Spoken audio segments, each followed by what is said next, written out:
Well, hello, everybody. This is CVR World Cup Los Angeles. That is Beth York, ladies and gentlemen, and I'm Dr. Chris Haskell. Yes, and here in Los Angeles, all the glitz of Hollywood, the glamour of the boulevard, and, of course, the collective sweat of all of these riders that it takes to earn your spot right here on the Walk of Fame. I'm wearing some glittery rhinestone things. You just can't see them because the desk, that's what it is. It's all across your back, I think. yeah, definitely across my back. It's a beautiful day here in Los Angeles. It was a little cool this morning. There was mist or frost, or it was cool. But inside, it is starting to heat up because of all of this amazing racing. We saw just a moment ago the women's race, fantastic, and now we're going to kick off to this men's race right here. You know, and the atmosphere, you can feel it. It's kind of buzzing, right? You know, we've got the athletes warming up, and you know, this whole type of an event is really having people rethink what bike racing is all about. Right. So what we've got here is we've got a video game. As we were discussing here just a little bit, it's the hardest video game ever, right? Because you get on your bike and you power your avatar through a virtual world and you race other folks from all around the world. Normally they race all around the world against each other in different zones. We'll talk about that in just a second. But today they're in the same space. They can see each other. In some cases, they can smell each other. Yes. And they're working their tails off for this hybrid esport. But to your point, this is the hardest esport ever, right? It's a physical esport. So it combines the physical sport of cycling with the game. And the game that we are in is Zwift. And Zwift is, you know, people say, oh, it's a game, but it's actually a virtual world. Yes, don't get me started on that. I'm a doctor of video games, but a virtual world has some very specific characteristics, but that'll be on the test. Okay. But Cyclogen and CVR bring together this game, Zwift, and these people and this structure to build out what is a really cool World Cup league that anybody can participate in, and some can even qualify to get to this point. Now, we won't spend a lot of time diving into, because of our time, esports, because I imagine if you're watching on any one of the properties, you probably have an idea. You probably have an idea. But this unique physical esport allows us to test real athletes that would normally never get to race together. Here on the line, we have represented the United States, we have Norway, we have Canada, or Canada for some of our listeners.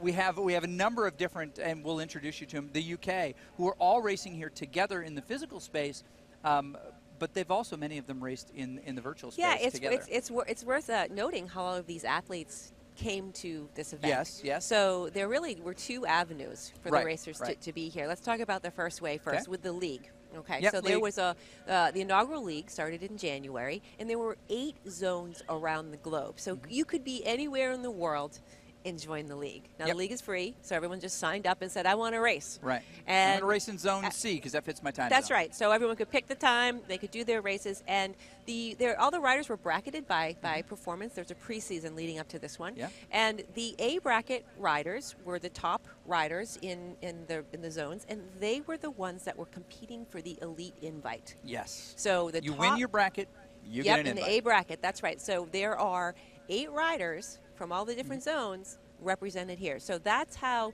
those riders. That's one way. Now, what's the other way, Chris? The other way is you can get an invitation. Yep. Right? And if you're a world-class athlete, like in this race, Matthew Grosjean, right?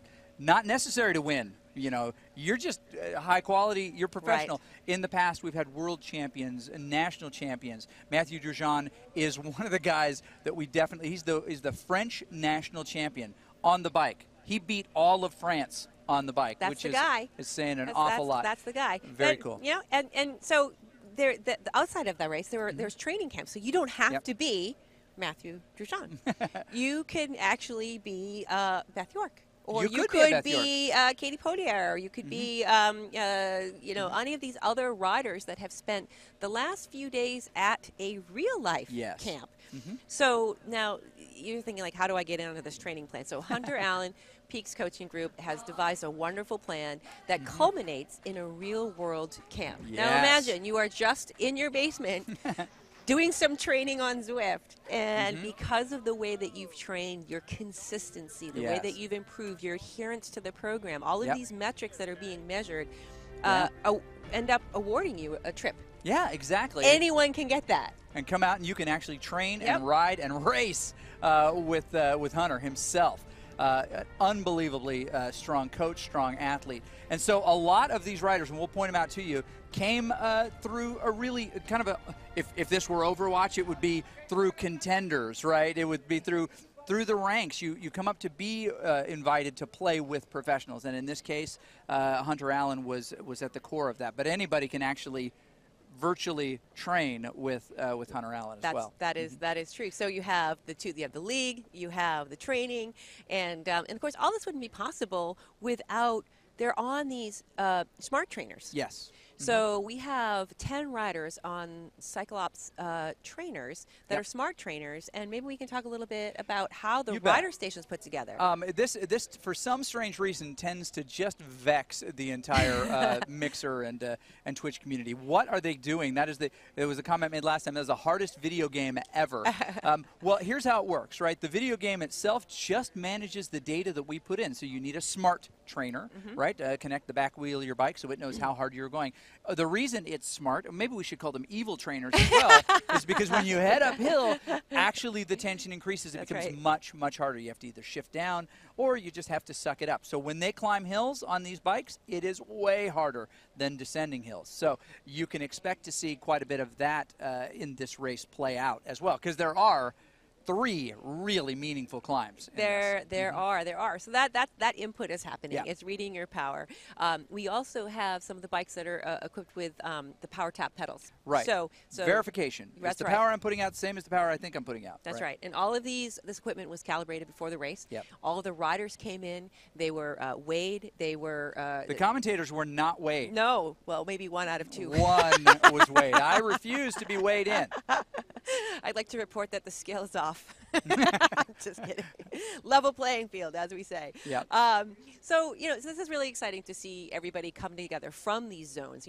These riders may or may not have been ever raced each other in the league because they were in probably different zones, but they may have raced themselves in other races. So you mentioned the national championships. You mentioned a number of other races. There's weekly races. There are other recreational races that happen all the time. Yes. This is like different. This is an organized league with organized training that culminates in this real world event, and now we see. Yeah, you see Gavin Arber warming up right there. He is a veteran of a number of these other events. London is where I met him specifically, but these CVR World Cup races happen all over the globe. You and I called the first time we were calling together was in Paris. That's right. Which was the last big event. Before that, London, Las Vegas, Roanoke. Where's the next one going? I think Frank's going to make an announcement, but we do know, I can narrow this down, it is in Canada, or Canada, depending on how you pronounce it, coming up soon. But the international flair is, and you'll see riders from all over the place. So if you're like, what in the world is this weird thing? Don't worry, we're going to show you here very, very soon. And I think we're getting inside 5 minutes to the gate drop, so maybe we should introduce the riders. We will. And as we mentioned before, there have been multiple heats. Well, there are multiple heats today. We managed to get through the women. The first heat was the women's first race, from which a number of folks were chosen. 4, in fact, to advance.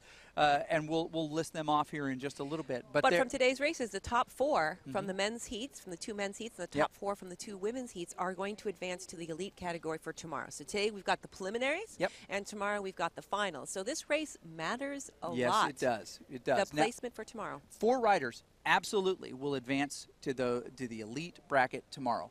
4 others, or at least 4 others, will advance to the performance bracket tomorrow.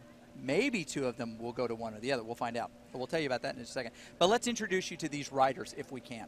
So first up, we have Soren Bay. This guy is the Danish Swift national champion, and he is maybe the strongest guy here today. That's what everyone tells me from Norway, Soren Bay. That's right. He's going to be one to watch. But I have all of my fake money, all of my Dogecoin on Mathieu Drugeon from France. He is wicked strong. And he was, of course, in Paris when we were there. He's also wicked handsome, as you'll see. Even when he sweats, he looks better than me on my best day. And he does do magic. Yes, he does. So we will have magician. to. He is the magician, so he's magic on and off the bike. And I'm not going to lie, it looks like when you see him in his kit that he's been smuggling hams. He's a muscular guy. The next guy, LEVICK. Frank LEVICK is one of the folks who advanced through the camp. Very, very strong. Showed a lot of promise in that. He's new to this version of the sport and climbing very quickly. He could create some surprises today. It's nice to see those riders come in through the training and really, and then of course SCHUMM. So oh my goodness! You know, Team X, it's triathlete. He's just been crushing it throughout the league. He's probably the best known rider who's here today because of his activity and even casting some of these events in the virtual community. Yes. He, a well-loved, well-respected guy. I say all the time, he's got everything going for him. You know, he's handsome, he's talented, he's smart, he's a great bike racer, and if I didn't already like him, I would have to hate his guts. Right? Well, I have. He's one to watch. Yes, he has been training, and he's looking so strong coming into this race. We also have NORRIS, Dan NETZER, and so he is. He's won the Team Time Trial National Championship. So we have got a roster of people that have won this guy titles. Knows how to put down some power. Also, right next to him is NORRIS down the line. Right, Timothy NORRIS. He's a guy who brought himself into the camp and into this point, but second place Ohio State road race in 1990. So he's a guy returning to the sport. Also, GAVIN ARBER, the guy I mentioned just a little bit ago from not from the United Kingdom, England. That's the flag of England. He flies it proudly. He is a great job. He ended up in the performance bracket last time, second place, but knows he deserves to be in the elite bracket this time. Also, Stefanov, who is Stefan Stefanov, which is a great name, by the way. I love the repetition. From the U.S., climbing this group, and also Sorenson. The next rider, Eric Sorenson, 24-hour challenge in the National 24-Hour Challenge. That is insane. That is someone who doesn't give up. Well, he's going to be one to watch as well, right? Because he was doing all kinds of stuff in the league, too. There's a lot of fireworks, and we'll talk about that when we get to the racing, but he... Right. Yep. Eric Sorenson, part of Team Nunya Business, right? Who's asking, right? And Pekelny, that is right, Pekelny. Mori Pekelny from the U.S., winner of the CVR Cup training races, very, very strong guy. He has something to prove. Also part of Team Nunya Dan Business. Yeah, we'll see if they work together. I think that they probably will. Now we're getting close to race start. We're going to drop into what is called the pen. All of these riders are warming up in these spaces. Now let us tell you a little bit about the interface that you're going to see. As soon as we see the rider perspective, you'll see their picture. There we are, SOREN Bay, and the pen, right? You'll be able to see their virtual selves and their real selves simultaneously, so you can get a sense with 40 seconds to go of how this is going to go and how much suffering they're doing. Beth, what is the start of this race going to be like when that laser gate drops? That laser gate drops, and they are going to fly, literally fly to the gate. On the right-hand side, you're going to see the list of riders, and you're going to see a bunch of orange numbers. It's going to light up like a Christmas tree. And when it lights up, that is the high watts per kilogram that they're putting out to stay. It's going to stay hot. It hits a hill right out of the gate, and it's going to be crazy fast for like the first 3 or 4 minutes. So we've got 10 seconds to go. Oh my goodness! And I can start to hear those trainers spinning out. People are anticipating that start. You can't win the race in the first minute, but you can lose it. If this group gets out, oh, look at that, ramped up, he gets right out of the gate. Look at that, unbelievable, off the front. Who in the world can that be? Off the front, really hard to tell who it is. But the rest of the group clamoring to Casey SCHUMM. Of course it is. This guy is the jokester. He is always the one making trouble for everyone else. He is the Loki of bike racing here. Yes, he is not an Avenger. He's actually against the Avengers. He's a revenger.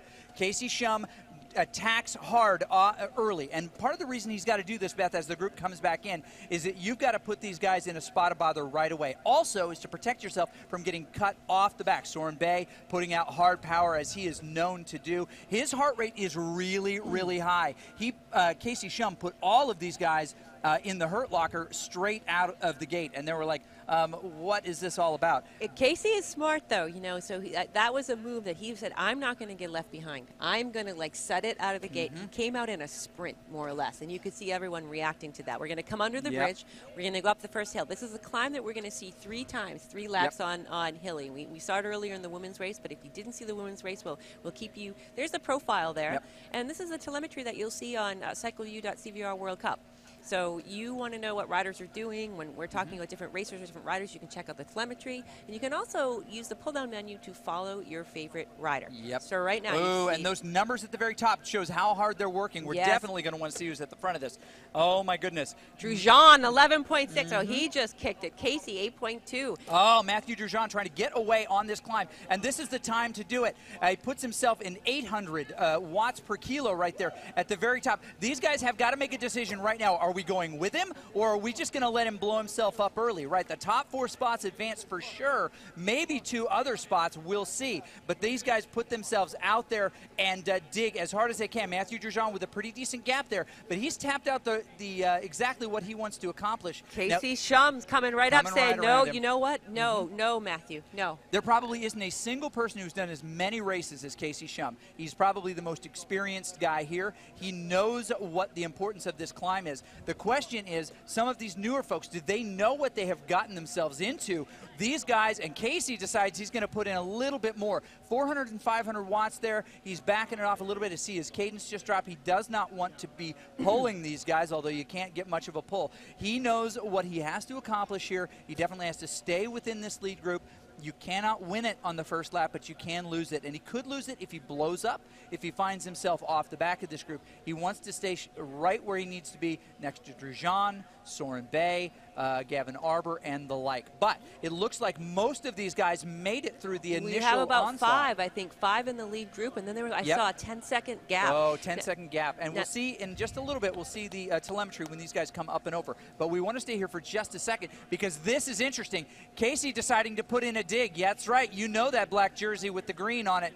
He's going to go over the top. Here is where you can get a critical advantage over some of these guys who may be struggling, Beth. What you can do is if you can increase your speed coming up and over the top, you can increase the speed of your overall rider against theirs, and you get a gap. Now, he is all alone here in the front. He's starting to settle in here. The question is, who will come with him? Did anyone snap off the back? Yeah, he's not going to get away here. I think everything Casey's doing right now is very smart and very defensive. I think he's being proactive at the top here. He knows what he's got. He has been dialed in with his training and is very tuned here. And he knows that he's got some formidable competition here with the likes of Soren and with the likes of Drujean. And so these Stefan. Yeah, so these guys are no joke. And you know, we're going to see those top 5 or 6 riders trading spots at the front. Gavin ARBER makes the group, and that was my concern. You can find yourself on the wrong side of the split sometimes, and if you look around and you're the strongest guy in the chase, that is bad news. But Gavin finds himself in the main group, which now looks to have been diminished to 6. If I count that right there, and I believe that I do, we're going to need one more guy to do this job. That's a line from Ocean's 11. Just go with me here. But what we've got here, Casey SCHUMM, he may be the ringleader here, Danny Ocean, saying that we need one more. But he doesn't need one more. He is at the front of this thing making it happen. Now, Beth, as we look at this group here, strong riders have made this group. But one of the riders in this group, and we'll see it when we see telemetry here in a moment, as things are sort of settling down here. You can't really get away at this point. You'll notice that Erik Sorensen did make that group, in fact, and that is exciting to see. It is so exciting to see. You don't know what you're going to see when you come to a World Cup, right? Because you're putting together these riders that have never been head-to-head. You're putting them all on the calibrated trainers, and like, this is going to be exciting. And I think that we're going to see some little mini attacks, and we saw some different dynamics play out in the women's race, but I think that we're going to see some different dynamics here with the men. I think so. You don't have any real teammates in this. You have some guys who know each other pretty well, but every one of them has the survivor's mentality, and here's why this group is so dangerous if you're a person in it. If it were 4 riders, your place in history, your place in tomorrow's performance event is determined. You just have to stay with the group. There's no real advantage. but with 6. You're going to try to shake a couple. 2 of these riders will not make it. That's right. Or will have no guaranteed spot. 2 of these riders may not continue. It looks like that in the gap there that they're going to pull back the one lone man in the middle. That would be Tim. And we're going to have 2 groups here. Yes, it does look, in fact, like we do have 6 riders in that group, and that's what we got to pay close attention to. I was very struck, and you know, because you're a bike racer here, it's a very different discipline to race a bike by yourself. It's a very different discipline to race a bike with other people. You could even call them different sports, regardless of the fact that all of the same components are involved. But Soren Bay, I saw his heart rate. I heard the bell ring. From this far away. His heart rate hit 171 beats per minute, which for a man of his age, and I'm not making fun of his age, he and I are similar age, I happen to know that that is hard work. Now, he's working to bring it down, but time trial is very specific about managing your overall output to maximum, right? You want to hold as close to the red line as you possibly can without going over it, because if you ding that bell, you may never get that energy back. Here's the question. Did Casey sabotage Soren Bay, arguably maybe the strongest guy in here? Did he sabotage him with those early efforts? You know, that could be one of the tactics that we're seeing at play here, you know, because you are, you know, we saw the ladies are kind of testing each other out here a little bit, but if you know a little thing or two about your competitors and how they race, when you are asking yourself at the beginning of the race, well, what if I find myself, he keeps going, he's like, what if I find myself with this group, how I'm going to shake off, you know, who's my nearest competitor and how do I get rid of that person?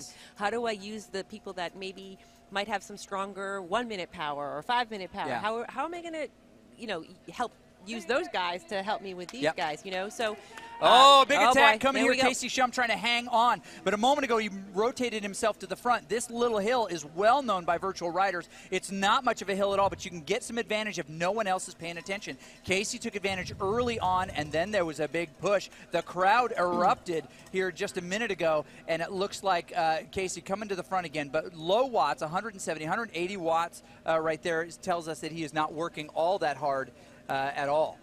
That is pretty cool. So this group kind of testing each other. Soren also with a modest heart rate here. He's trying to keep it down. I think he's trying to keep it around 150. That's his most efficient position. But when he gets into these 160s and 170s, you can guarantee folks like Matthew Drugeon and Casey SCHUMM, who know all about this course, right, who have ridden it more than anybody, are going to put themselves in a spot where they can take advantage of this. That's right. I mean, and knowing these riders and how long they can sustain, you know, what type of training they've done, how long they can sustain those high, how many times they can kind of go back to the well, dig deep, you know, and the proverbial matches, right? But you're always going back to the well until there's nothing left. So they really do have to exercise some strategy here to say, okay, what do I have left? What do I think my competitors have left? How can they get them to spend more than I'm spending? Right. So it's really fascinating to see these play out. Now, Casey, he looks pretty comfortable. He looks like he's having a conversation, and his heart rate's kind of in and we're getting into a very, very dangerous spot here. Watch out for crocodiles, because there are some as you come across this bridge. Someone is going to look to snap this victory away from you on this little, relatively insignificant hill. This is one of my favorite tactics, by the way. I ask somebody I'm riding with a really tough and thoughtful question, and then I attack them. That is true. A buddy of mine, David Hoffman, will tell you I do that to him all the time. So he doesn't trust any questions. Boy, these guys are hurting right here. But as we look back on Casey SCHUMM's view here, we will find they are about to get serious on this hill, something we do not want to miss. They're going to make a big right-hander right here, almost 90 degrees, and then he's going to push it up. Watch those watts, 400, 500, 600, 650. Back into the red, into the red. That's right, and there he is. His avatar reacts in a way that his body doesn't, but that's okay. Soren Bay right there with him. Matthew Drugeon just shortly behind, but you'll notice a couple of, there he is. He's trying to hang on to this group, and they're all going to make it up and over the top. Very interesting. We just saw a moment ago Matthew Drugeon getting out of the saddle to do this. We can see him physically. It's interesting when they, and Soren Bay did too, when they get out of these you know, out of their normal position, their seated position, they have to utilize different muscles. Now, out of the saddle, unless you train all the time out of the saddle, is a position of I guess, diminishing returns, right? It'll give you a little bit more power with a little lower heart rate for a brief moment, but it tends to fatigue the legs much more than a balanced approach is seated. Now, Beth, you race all the time. In fact, you're going to race in Heat 4 here. As you look at the body language of these riders, and we can see most of them right here, who to you looks to be in the best physical position? I'm going to give you 3 options here, and there is a right answer. Okay. So you've got Soren Bay, Matthew Drugeon, and then just a couple of seats ahead, Casey SCHUMM.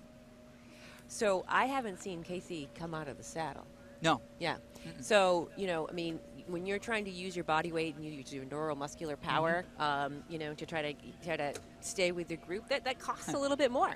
Yeah, that costs a little bit more. I mean, Casey looks pretty relaxed. He streams a lot, so I kind of am familiar with what you know what his hurt face looks like. Yeah. So I'm starting to kind of get to know these riders and their faces, and I've looked at their numbers, and man, I'm not ready. We have Cycle Fantasy. I'm not ready to put my team together because I don't know who to pick. Like I have a long list. These guys are insane.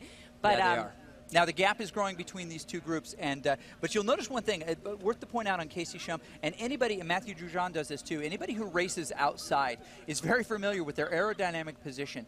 Often when somebody needs to do a little extra work, either to attack or to get back off the back, Matthew did it just briefly there, they'll put themselves in a more aerodynamic position, which of course, as you know, in the virtual world, doesn't matter. These guys have fans blowing on them. It's muscle memory, though. Your body just tends to react, and that that's like the cool thing when you see these racers, right? Yes. Because they are immersed. Yes, it's a screen in front of them, but their bodies are reacting to their environment. It's reacting to the road. It's reacting to all of the little rises to each other.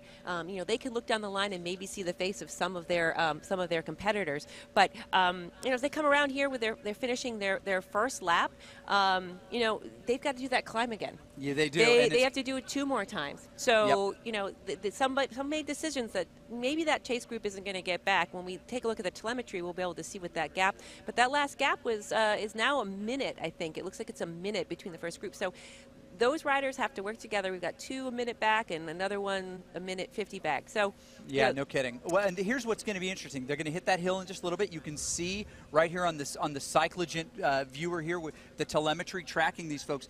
Timothy still in the gap there. It was only 8 seconds back to that trio of Frank, Stefan, and Matti. But what I find most interesting is if we do the math there, right, we see that one of those guys in this field that we haven't talked about, Timothy Norris, there he is, smiling happy man. He looks pretty relaxed, actually, for how much hard work he's doing right now. Right. Just 36 seconds back. He's in no man's land. He's working his tail off. Eric Sorensen in that group. And the guy we didn't mention before was Dan NETZER, also in that group. Yes. Not expected to be. Well, we're going to find in just a moment that I truly believe that one of these riders, maybe even more, is in a position where they will not be with this group in a minute. And I'll tell you what I think it's like in just a second. But let me ask you. Okay.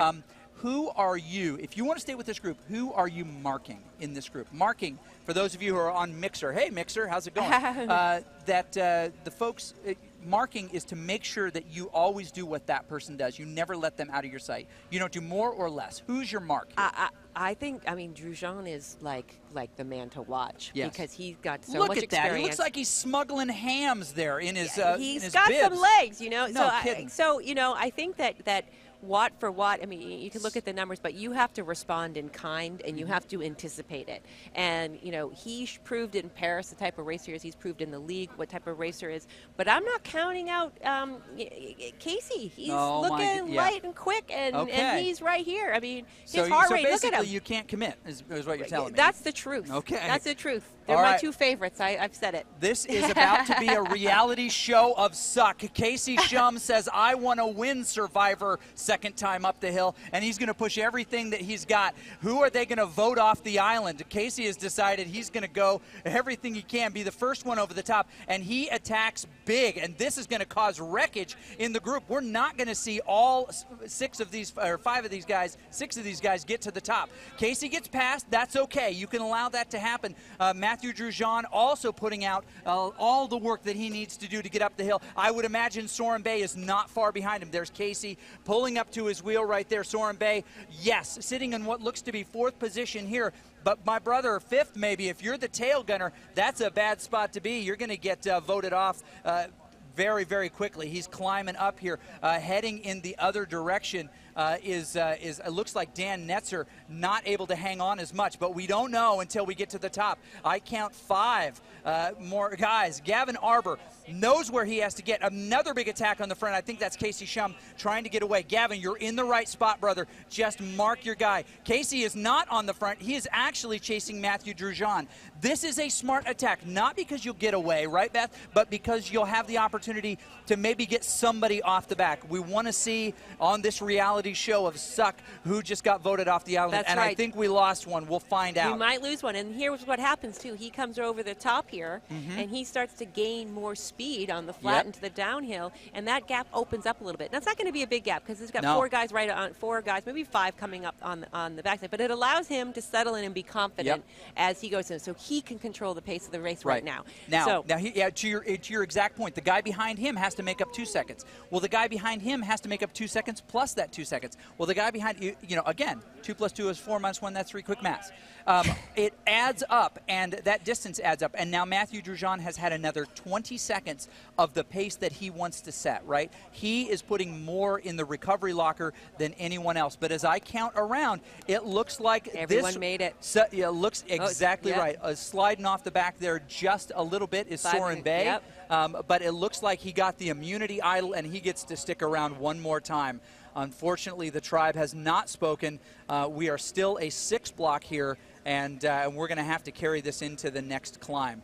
A little bit of rotation here, but no one is doing that. Right now, they're all trying to sneak a little recovery. They're all trying to make sure that they stay within a group.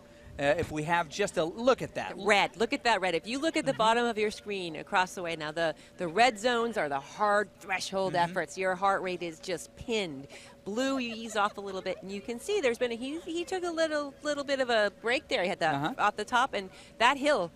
He is paying some prices for that hill. So all of these folks here are spending it where they need to spend it, but they're hanging on. Yes, they are. They're all hanging on. It gets strung out a little bit here and there. We saw that happen coming up on the climb, and then it bunched back big together. attack coming over the top again. Looks like boy. Casey SCHUMM. He's trying to animate this. He knows how this course works, and in fact is doing it. There's a little riser right there. Guys are still in recovery zone. They're reacting and not anticipating, and the savviest rider among them, Casey SCHUMM, decides he's going to animate at this point. And I'm telling you what, I don't care if you're a world-class cyclist like Matthew Drugeon or not, a world-class national champion like Soren Bay, you cannot overlook this plucky little guy from Ohio. He's won some state time trials, but he has more races under his belt than anyone else in this field. More virtual races. He knows these courses. He knows where to put the pressure on, and he made these guys do a little bit more. He'll continue to try that. He'll continue to see if he can't soften up this group.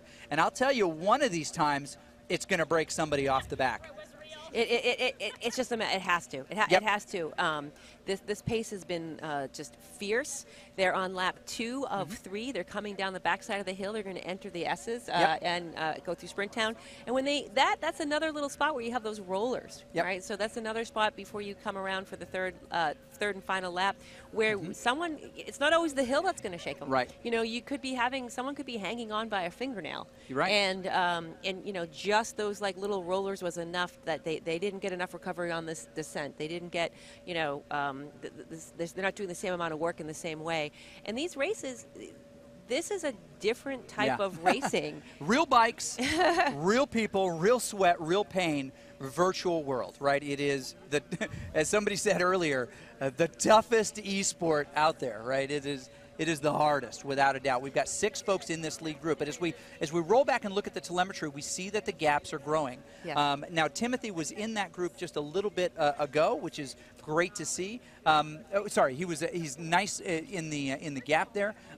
Stefan Motti, and it looks like Frank is now 9-10 seconds back in that third true chase group. But there are 6 men in the lead here, and Frank LEVICK doing everything he can. It was the climb that got him. It was the climb that got him, and he's finding himself in a really, really tough spot. He's got to put everything he can into catching those guys. It's one thing to be the last across the line in a group sprint where you were there. It's another thing to have that in your mind for the entire day. So he's got 10 seconds to put back here, maybe just catching a little bit of relief here. Oh, the coach is in his ear now. The right guy with Frank LEVICK there. that is, of course, Hunter Allen, coach of the coaches here, and he's telling him exactly what he needs to do to get back in that position, and I'm sure that he's going to do it. But as we rejoin the front group, they are in a nice little spot here where they're going to have to probably do a little bit of work. You can expect, Loki, there he is right there, Casey SCHUMM, to have some tricks up his sleeve. I already know he does have the Tesseract in his back pocket. His brother Thor will not be happy about this. There is Thor himself. Look at that man's legs. As I said earlier, he's smuggling hams.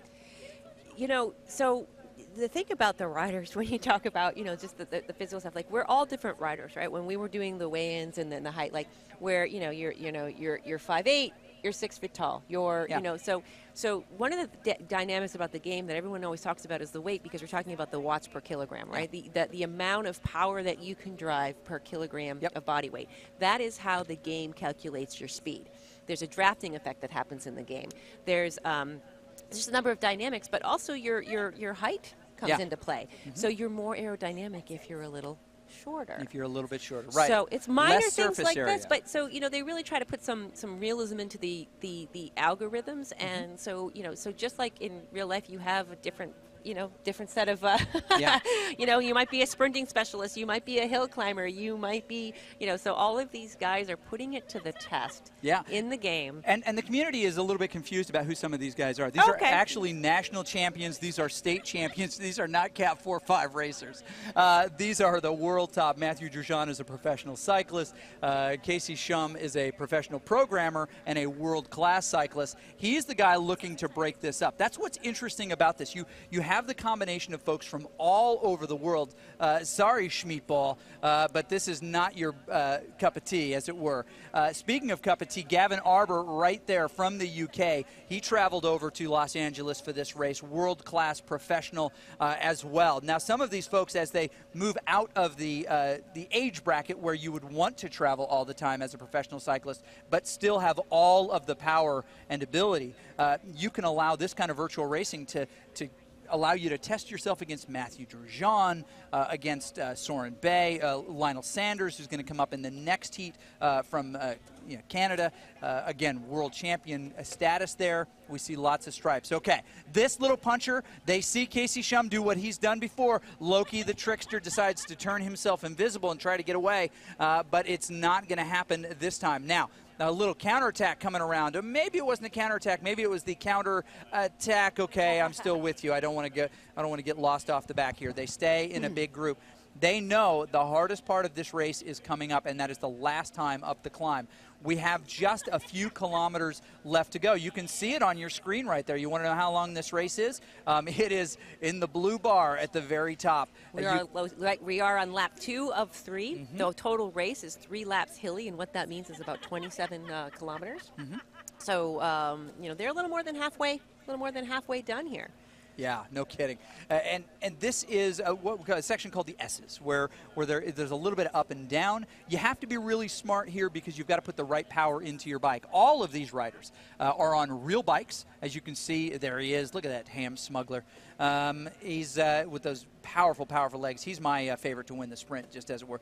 But they're attached to power trainers. There we go, speeding up just a little bit, getting his his heart rate up and working a little bit harder to make sure he stays on the back of that group. But they're all connected to these sweet Cyclops power trainers, right? Provided by Cyclops and Saris for the event. Also, power tap pedals on these so that we're always gauging the exact power that they're putting out. That's a really important number because that power put into the game, the hardest video game ever, Zwift, allows the system to determine how fast you are going. That coupled with your weight, how fast you can climb, all of those things. That's the metrics. That's why they're here together. They can weigh in. They've got fans in front of them. But those Cyclops trainers and of course, power tap pedals make sure that what they're producing is really what they're producing, and it's even all the way down the line. All these were calibrated. The Saris folks in here earlier today making sure that everything's right. Everyone with a fantastic working heart rate monitor, so we always know the overall effort. It is as true and balanced as we can possibly be. These 6 riders. Dan NETZER, to me, is the one who's really impressive in this group. He has taken punches from Mike Tyson, right, in these other riders in here. Dan NETZER, strong guy, looking very, very focused. fit. Really focused there. Well, he knows this is it. Yeah. Okay, now we got to go real short because we're about to see fireworks here, but Hunter is in with Casey right now. Real quick, what do you got, Hunter? Hey, Chris and Beth, I'm down here on the floor with Casey, and Casey is looking good. Casey, tell me how you doing and what's your strategy a little bit? Just holding on the hill. Just set 1 second off my PR in the last one, so it's watching my cheers and holding on. All right, excellent. His heart rate is 149, you guys. He's looking pretty good. He's not too stressed. Do you give us a little tip on your strategy, what you're going to do? It's just stay with the front guys the best you can right now and get a sprint at the end. 6 guys here, you can't burn too many matches. All right, so there you have it. It's Chris and Beth, back to you guys. That is amazing. Don't believe Loki, everyone. He is the trickster. Casey SCHUMM dressed all in black there. That Beelzebub goatee right there. Not to be trusted. Widow's Peak even. Yeah, there's a lot going on in that man's brain. He is maybe the smartest, savviest racer out here. Does he have the strongest legs? Maybe it's Matthew Drugeon. Maybe it's Soren Bay, Beth. But they're about to hit this climb, and things are going to get freaking nutso. We said last time in the reality show called This Is the Worst Day of My Life, one of these guys or more is going to get voted off the island on this final climb. It's going to be all or nothing. Cannot take 6 to the line. Well, they might, but I mean, I think that we saw the pace settle in a little bit. I saw a little less attacking in the S's, and I think that they're all kind of singing the same song right now. They're picking their spots because they don't want to get separated. But I think they've got you a snake coil to strike. Well, see. Do whatever he needs to hold on to. Soren Bay maybe doesn't know what's going on. The 2 guys to be most concerned about, I think, are Matthew Drugeon and Casey SCHUMM. Those are the 2 who have the sucker up, and they do want it. I mean, last time Soren Bay got the immunity idol. Will he get it this time, or will he get kicked off the back? But they are about to try to vote someone off this island, and I think Casey is the one who's going to instigate. Well, when it comes around the turn and it does a steep bank, and that's where you start to see those numbers rise up. As you come across the bridge, you go. There's a turn on the right-hand side where you start to see. Last time we saw almost some sprint-like numbers. Yeah, there he goes. Big push off the front. Hard to see who it is from this angle, but you know that Casey SCHUMM is not long behind. There we go. He is actually in a bad spot here. Matthew Drugeon just in front of him trying to push off the front. Could this be a sneak attack by someone we didn't expect? Now, Casey knows how to hold this climb. He moves into that 3rd position. Matthew Drugeon in a tough spot, actually off the back. What is going on here? Casey at the front, and it's unbelievable the amount of power that these guys are putting out, but who is on the front? We can't see from this. Dan Netzer, who the heck are you? Get out of my Dan way, he just said. This is unreal. They're trying to drive it at the front. Eric Sorensen now. Oh my gosh, drilling it at the front. They know they're going to get lost off the back if they allow these other men to dictate, so you have a sneak attack. Eric Sorensen just delivered his Pearl Harbor to these boys. And Netzer is saying, Dan Netzer, oh, yeah. That is fabulous. Now, Dan Netzer, they're Rochambeau right over the top here, putting these guys in a spot of bother. They were the ones who were concerned about being eliminated in this group, and now you've got to take them all seriously. They were not passive participants, active riders on the suffer bus. You know, they said they heard us say Casey, they heard us say Drugeon, and they said, no, you're going to call my name. Dan Netzer putting in another big dig here at the top. As it flattens out here, if you can get your cadence up, if you can keep the power tight, you can put some gaps and make some guys work hard. It's really hard to close the gap right here around this corner if you are off the back and doing the same amount of power. You have to do way more. Soren Bay, not to be left behind. He said no one's putting Bay be in the corner for this one. He wants to make sure that he's in that top 3.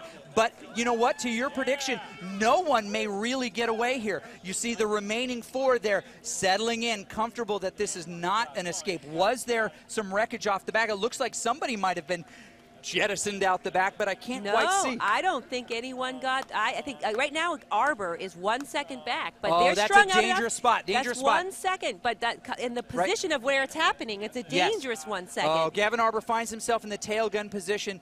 He's going to be safe in this. He climbs back into the fuselage. He says, you know what? Please let me be navigator. I don't want to fly this thing, but I don't mind seeing out the front of this plane. And so he wants to get up to the front and make sure that he's in a good spot. Look at his heart rate. Bell rung. Head askew, all right, 180 beats per minute. He's climbing back down, But now is when the trickster, Loki himself, Casey SCHUMM, can do a little of his witchcraft, his black magic. He can maybe try to break this thing up a little bit more. We've seen guys go as hard as they possibly can. Look at the heart rates now as they start to fall, as we cycle through these riders. Casey SCHUMM now down to about 165. He's putting himself into a nice recovery spot. He can recharge his battery maybe faster than a Gavin ARBER. Dan NETZER, really bringing it down right now. He's focusing on his Zen right there. You know, he is going to make sure that he's right where he needs to be. The other riders, Matthew Drugeon still in that group, also trying to calm his heart rate down because the big fireworks are going to come. I don't know how we got here, but I think this is going to be a sprint finish. Matthew having a much higher heart rate than those around him. That is a dangerous spot for him, right? There may come a call here where he cannot muscle the energy to close the gap that he needs to. That's rare, but it's possible. And the longer this goes on, the higher his heart rate stays, the more there's a chance that Matthew Drugeon could possibly, I don't want to say this out loud, knock on wood, not make it to the elite finals. Because, Beth, 2 of these men won't. 2 of these men, you know, may not. So what's going to happen is the first 4 get their invite to the, so that they secure their position no matter what, the first 4 of both of the men's heats. Those last 2 riders, those are, they're not exactly wild cards, but at this point they are wild cards, because what information we don't know is we don't know the next 2 fastest finishing times. Is it going to come from this race, or are those 2 fastest finish times going to come from the other race? So, you know, I think what we saw there on the climb was mental grit. I mean, there's the physical part of it that all of these guys are trained. They've worked hard. They are experienced racers. They have the fitness. They have the strength. But what you're also seeing is you're seeing the toughness, the mental stuff. They're like, no, I refuse. You know, and some people, like we said, might be on a fingernail, but they're not letting go. They're not letting go. Casey, very relaxed here, and he should be. He came into this not necessarily a virtual cycling newcomer, but a newcomer to these CVR races. And well, he's done some lots of league stuff in the past. He's a well-known commentator, a well-known racer. He's done more races, as we mentioned, than anyone else in the field, anyone else here this weekend. And strong as you get. But he is looking very relaxed. I think he knows his place in this. He is a good sprinter. Is he the best sprinter in the group? Probably not. But I would be really, really concerned about a Dan NETZER, about an Erik Sorensen, because these guys, no offense, fellas, were not expected to be in this league group. Well, we just saw them drop some pretty big numbers on that climb, and those were numbers like a sprint number. When I saw those numbers on all of the laps on the hills, these guys have been laying down sprint-level efforts up those climbs, and we're talking climbs that are 2 minutes long. So they're spending it with no recovery. So, so that type of training, you know, we know that Casey's been doing that type of training. He did the training program. You know, he's been doing the race simulations. He's been doing the races. So, you know, but we just saw NETZER and Sorensen drop some pretty big numbers. So yeah, we did. Now we've got a couple of different teams represented in here. Dan NETZER is was on Team None Ya Dan Business. He is not interested in sharing that. We've got a Vision rider in here, a well-known team led by the superstar in the virtual cycling world himself, Nathan Guerra, and many of those folks, super coach himself, pro mountain biker, broadcaster extraordinaire. He's got one of his guys in the group. But Dan finds himself gapped a little bit off the back. Is that what you want, my friend? Probably not. But look at that calm on his face. He's got James Bond cool. Like his heart rate is way down, too. Way so down. That's, he's like recovering. So I think we're going to see a lot of guys here recover. Will this be a place that you'll see some attacks? Do you think that we're going to see some attacks? There's some softening of the legs, trying to get people tired before that sprint. We'll see, but those heart rates are way down. So people are conserving. Even Drugeon here, 155. He was at 180 just a short bit ago. So they're all bringing it back down. We've got just under 3 kilometers to go. 2.5 miles to go. So, gosh, you know, what is going to happen here? This is going to be intense. It is. It's going to be really intense. Without a doubt. And you know, this is the preliminaries, but the preliminaries are so exciting to watch because there is so much on the line. It does determine your placement in the races tomorrow. Now, as we take a quick look at the telemetry here, we see the gap growing, but what we're interested in taking a peek at is the remaining space to travel. They're coming through popular place known as Sprint Town right here. There's a big sprint at the end of it usually. These guys are probably not going to sprint for it, and then they'll go across the JW Bridge, the Julian Washington Bridge, and then up what could be the deciding factor in this if people are mobilized to do it. If you don't think you're a good sprinter, you look around and you don't think you've got what it takes to beat some of these world-class guys like Mr. Hams himself, Matthew Drugeon, the magician, right? Who's probably got a magic trip up There's something up his sleeve. sleeve. I was just, I know what's up his sleeve. I know it's a bicep. It's a bicep. It's a bicep that is bigger than mine. He is a strong, tall, handsome dude. But as they come around here, you're going to see, it just kind of opens up here in just a little bit. They'll come across, you'll see a banner, you come across a bridge, and then about 15 seconds later, they're going to hit a climb. Who is going to make the biggest move on that? Now, a climb is special because it gives you the opportunity to use your power to more effect. Right? Because climbing up a hill, it takes a lot of power anyway, but if you can put out more power, you can grow a bigger gap. And if you're the first over the top of that, you can increase your speed before other people do, and those gaps get really big. That's right. But Casey has shown himself on this before. I don't think he is going to relax right here. He definitely wants to be on the podium, may not want to out-sprint some of these guys. So what the best thing you can do is you can commit yourself to the next 4 minutes of just pain and suffering and decide that this is the point where it happens. They're coming close to the end here. Ooh, Casey here does a big dig right there, up to 900 watts. This is really, really big. Everyone is kind of sticking around here, but little gaps become big gaps in the S's. Sorensen in the front right now. Drugeon drifting off the back. This is a bad spot. Concern on his face. I can even read facial expressions in French. Eric Sorensen, that is his happy American, I'm about to kick your butt face. And he is going off the front here. Now he's got to continue to drill.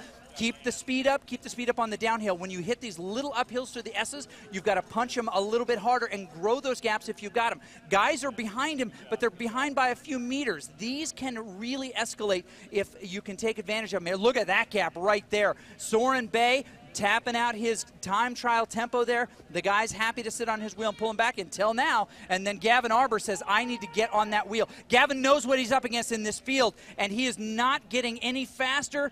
He's got to get on the guy up there, and he's going to maybe take some of these other riders with him. He backs it off just a hair right there, content to let one of these other guys, Drugeon in the French jersey on his back. Here comes the Vision Rider. There it is right there. The Vision Rider going to take over at the front. That would be Eric on the front still. Now NETZER. he's got, NETZER, Dan NETZER trying to pull him back there. Eric Sorensen knows that this is his time to attack. So much distance left, so many strong guys behind him. And as his watts dip off here a little bit into the 300s, he can't go as fast as a group of guys behind him doing the same amount of watts can. Boy, Sorensen has just been crushing his he's whole blurry session. vision so oh much. my gosh, the camera. Yeah, his camera is blurry. He's like such in the pocket. Yes. Talk about tunnel vision. I'm starting to lose my vision. Eric Sorensen still on the front 4 here. seconds on Soren Bay right now. I would love to see him pull away a solo victory here. No one expected him to be in this group, but I'll tell you what, Beth, in just about a kilometer, these guys are going to catch him. Who do you think has got the best chance to catch him? I'm going to vote for Casey. I'm gonna go it. All right, hot Dan NETZER is on his tail. Gonna pull him back right here. The group gearing up. They're going to use one another for this advance here. Casey SCHUMM maybe in the best position. Matthew Drugeon, if he's back in the group, probably in even better position to be able to dig this. He's getting tons of love on the thing, but no one is gathering around him yet. That second place rider has the best view of what this guy's going to do. These guys are trying to come around him. They're trying to pull him back. The seconds are falling piece by piece, but we still don't know if he's going to be able to do this. We can't see behind him. It sounds like these guys are coming, and we'd love to know, but we don't have it. Ladies and gentlemen, there is the big dig right there. Casey SCHUMM trying to come around him at the end, closing down the distance, but it may be too little, too late. Casey SCHUMM is probably going to hold on for second, but he's getting surrounded by these boys. No, Matthew Drugeon going to come around him at the end, slingshot. 1, 2, 3. Eric Sorensen across the line first, Matthew Drugeon, Casey SCHUMM, followed by Dan NETZER, Soren Bay, and Gavin ARBER finds himself last in that group. And wow, that was an exciting one. Unbelievable performance by Sorensen. Team Draft is who he's with. Look at those guys standing around him. Casey gets a smile from Kim Little, who will be competing in the next race. These guys know each other very, very well. Standing there next to him, Jesper Anker, very well-known broadcaster in the community and super cycling fan. These guys impressed with Casey's performance.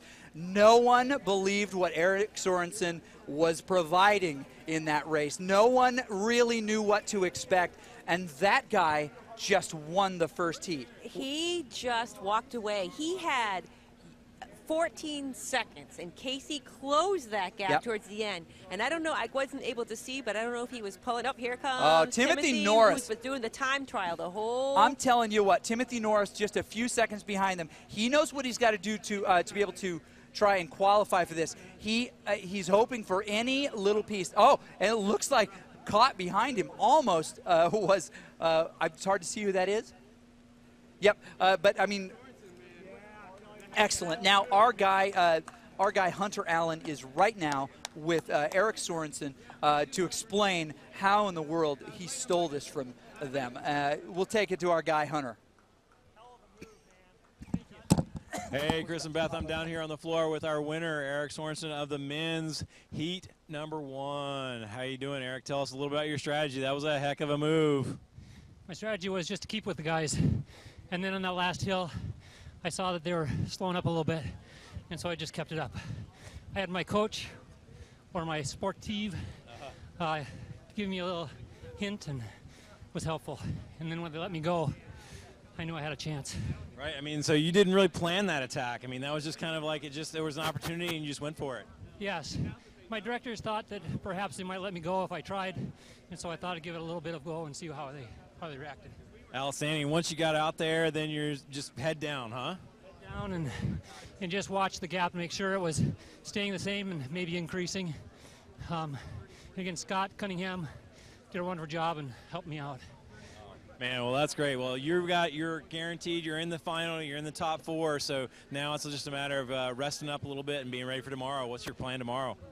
Again, just hang with them. That's my goal. I know I'm outclassed here, but I'm just doing my best. All right, awesome. Well, there you have it, everybody. He is going to do his best tomorrow. He got to win today, and he's going to give it his best tomorrow. That is impressive, impressive stuff. Unbelievable. We've got to just appreciate what he accomplished there for a minute, and so impressive. The interesting piece there that he provided was a little bit of his strategy, right? Which was to take the opportunity where he didn't believe that they would notice him, right? That's a trick you can pull out of the bag one time. Right. Now they know. Now they know. Was it too early? Should he have maybe held that 3rd or 4th position and saved that trick where no one believed that he would get there? Well, I think that what he did was also sort of stake a claim. He just put a stake in the ground to say, you know what? Listen, boys, this is what I can do. Yeah. This is what I can bring. And in a big way. Now, you know, and then what was really awesome to see, too, was that they were still duking it out for 2nd and 3rd. You know? And we got on Casey's wheel at the end there, and we were able to see him busting it to the end. And Drujean coming up around, you know, Casey knows what he has. Drujean has that power in a sprint. But, you know, those guys were working hard, but Sorensen said, yep, watch me whipping Nene. Both of those things. I'm sorry, ladies and gentlemen, that just happened. You know, Chris has his things, and I have my things. I will not refer to anyone as ham smugglers. Yeah, that's right. Matthew but I might Drujean, whip the a ham smuggler. Right, there'll be a whip and Nene. That's right.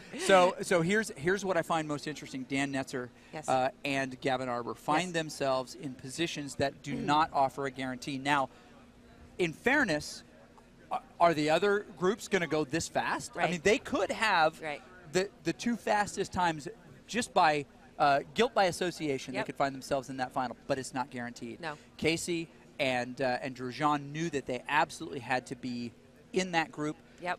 Soren Bay. I'm sorry, it's Soren Bay and Gavin Arber. Gavin Arber. Dan Netzer, another upstart, finds himself guaranteed into that spot. We'll get the officials for you here in just a little bit. They are checking back on the finishes to confirm everything. But you know, that was so exciting, and it was a little bit different than the dynamics that we saw in the women's races. We didn't have team members in there. We didn't. And no one wanted to be left out. No and I one. was really impressed with how All right, keep pedaling, keep pedaling. these newcomers who are racing against people that they've never raced against maybe before, and they're don't count me out. Everyone held on through those 3 climbs, those places that you're going to get dropped. It was pretty awesome to see. Dan Netzer showed why he needs to be here, and of course today's winner, Eric Sorensen, did. A guy we expected In the download, yeah. Drujan found himself able to sprint around Casey Schumm at the end, and our guy Hunter Allen is with him right now just to get a little bit of his perspective. Great. Hey, I'm standing here with Mathieu Drujan from France with the second place rider. He won the bunch sprint. That was an awesome sprint. Tell me a little bit about the sprint. How did you do it? Yes, it was a sprint with a lot of pressure because we know only the 4 first place are qualified for the final, and moreover, one was a breakaway in the escape alone, so only 3 places left in the bunch for the sprint finish. So I was very concentrated. I saw Casey attacked the first. I tried to follow, but when I saw him, he attacked since already 3 seconds.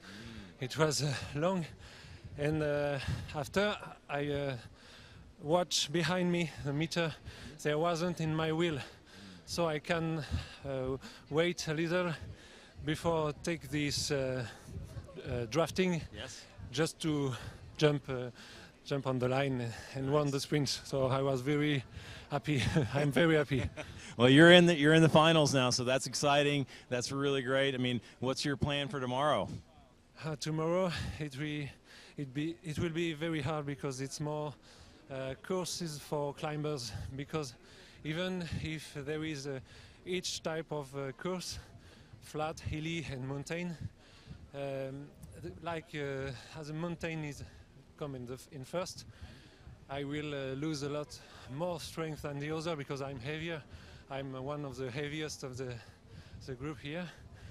And after very short time to rest after the next stage, even if it's better for me, it will be hard. It was like that in Paris last time. So probably saving energy is going to be really important for you tomorrow, and waiting and holding on, I guess. Yes, I will. I need to find the best thing because if I'm too far at the first classification, it will be hard to take up in the classification. Oh, well, that's great. Well, congratulations. Great sprint today, won the field sprint. That is amazing effort, everybody. We'll have to see what his wattage numbers are, but I bet they are up there in the 1,200, 1,300 watt range. So exciting field sprint, and we'll see Mathieu battle it out tomorrow in the finals. So back to you, Chris and Beth, another exciting race.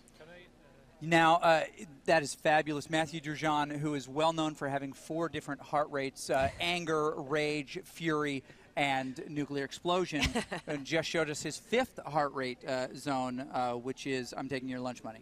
Yeah. Which is And really, I'm not really apologizing. High. I'm No, not in the least, right? Yeah. Well, you have the riders like these, like the names Yes. that you're familiar with. The ones that either done CVR World Cup, they've done something maybe in real life cycling. This is real life cycling, but in on the roads, per se. And then you have riders who are relative, maybe not newcomers to cycling, but newcomers to racing, people who are training, who participated in the league, who took part in the training, and they're here racing these other sort of nationally and internationally ranked. And in some cases, shocking those national and international ranked folks, right? So it is so cool to see. You're in your basement, and you're doing it. You're doing a training plan, and you end up here racing against some big time riders and really testing yourself. And I think that's what's really cool about the training program. You know, Right. you might not be an A bracket racer yet, but through the training program, you have an avenue Right. to actually Yeah. be in the peloton with I these guys. could be in the peloton Yes, with these guys. Yes, and all. My dreams. Yeah. You know, but if you sign up for the training and you participate in the training, the metrics are your adherence to that training program. You know, how you do some races, so you get some practice in the environment. Yep. And then at the end, which was so cool and I'm so jealous of, is that training camp that you get to go to the grand prize of not only just racing here alongside, but doing a real life outside training camp. They were working on ride handling skills. They were working on sprinting. They did the climb up Mulholland Drive. You know, they did these iconic things in Southern California, and they're just you and me. They're just people who can do this. So if you want to be a part, you know, it's exciting. You can get into the league. So cool. You can check it out. Yeah, I tell my friends back home, they're like, "You're kind of into this stuff," and I'm like, "You could be too." Yeah, it's kind of a big deal. Yeah, it's so a really fun. big deal.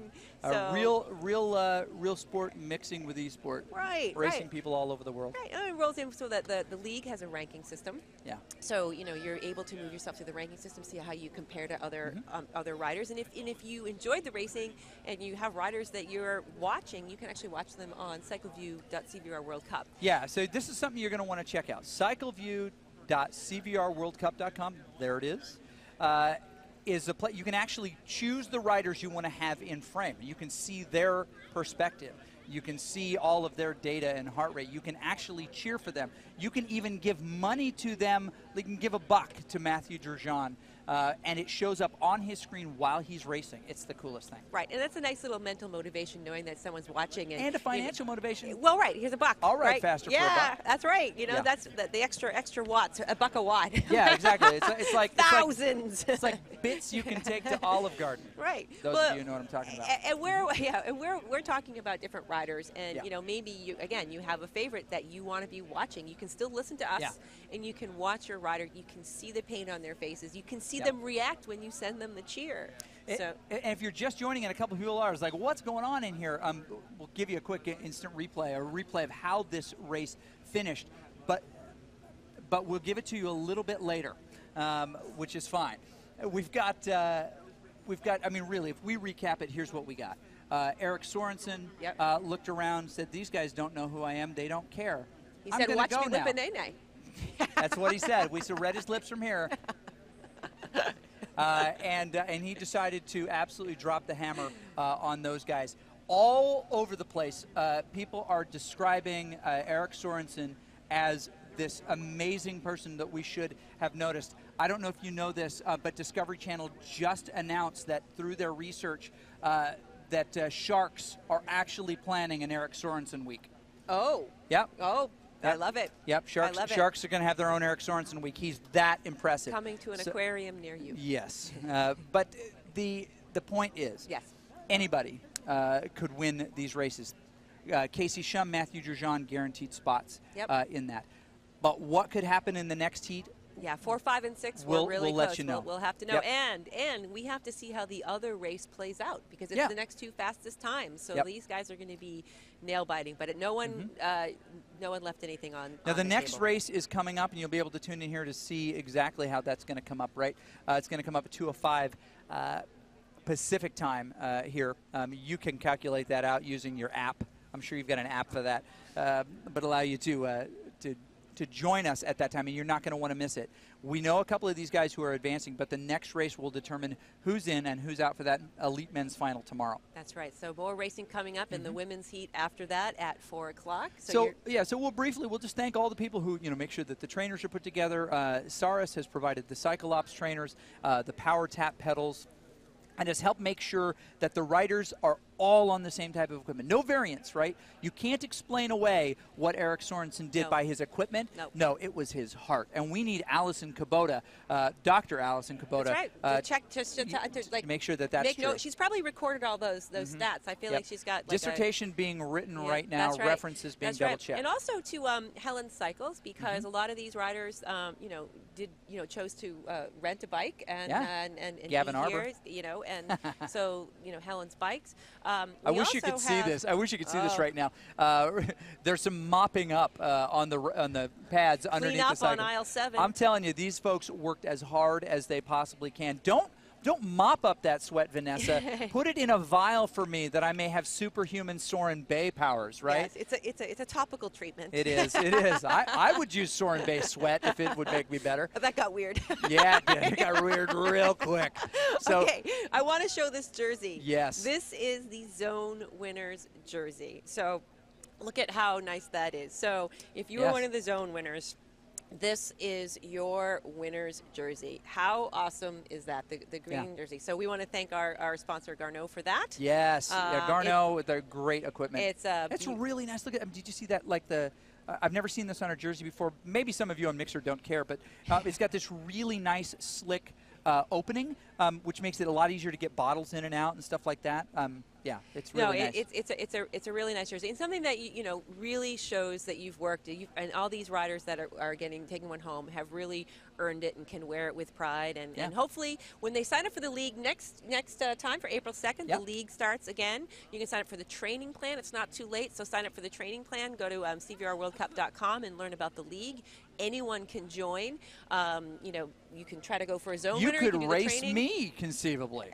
Yes. Yeah, and beat me probably. Yes. But we don't want to talk about that. That's right. Okay. Well, we're going to come back in just a little bit, but thank you to everyone who is on Mixer and all the other properties, Facebook and of course over on the CycleView app, where you can pick any riders that you want to watch and you can cheer for them. Make sure that you're connected. You do not want to miss this next race. If your family says, "Hey, look, we need to go to this funeral," you know, of a loved one, you say, "Yeah," or watch it on your phone. Or yeah. Is that disrespectful? Well, I there don't could say be that. crying as well. There could be crying, and you're crying on your phone. And, right. Yeah. Right. A All handkerchief in your lap. Well, you go figure out what whips and nays are, and we'll join you back here in about an hour's time. But thank you very much for joining us on behalf of the whole crew. Of course, Frank, of course, Ron, who's putting this thing together, and Ken, everyone who is involved with this. We thank you for joining us. That's Beth. I'm Chris, and we'll be back in about an hour. See you soon. We're on a journey, and we're going by bike. Bicycles set people free. It starts as kids when bikes set us free to explore the edges of our neighborhood. It continues into adulthood when weekend rides set our minds free from work and worry. It's the reason why still today bikes are at the heart of everything we do. Through our products, we propel bike lovers forward, be it in pursuit of personal enjoyment or peak performance. Through our business approach, we strengthen our community in Madison, Wisconsin, where we design and build the vast majority of our American-made products. Through our advocacy, we promote healthier, happier, bike-smart communities, both locally and nationally.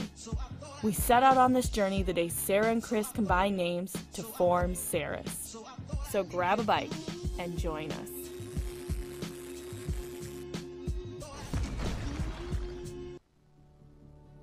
What is it about riding a bike that is so liberating? What unites us all is the craving for that special feeling. This is what inspired the developers at Garneau to create the innovative, award-winning X-Comfort technology, optimizing comfort to maximize performance and, most of all, the good feelings that make us so passionate about riding. The brand new X-Comfort Zone incorporates an elasticized zone that expands up to 5 millimeters to accommodate B through D+ foot widths. We all pedal in the same way. As you push down, your toes naturally splay. And the dynamic changes that happen inside your shoe as your feet contract and expand under pressure as you ride. The pressure and friction created as the outside of your foot expands over and over against your shoe can create serious and painful hot spots and irritations. The longer you ride, the worse it can become. This makes for a level of never-before-experienced comfort in the highest-performing cycling footwear. Every cyclist rides for that special feeling that cycling brings to us. Each one of us has our own version of what it means to enjoy the ride. We just help make it possible.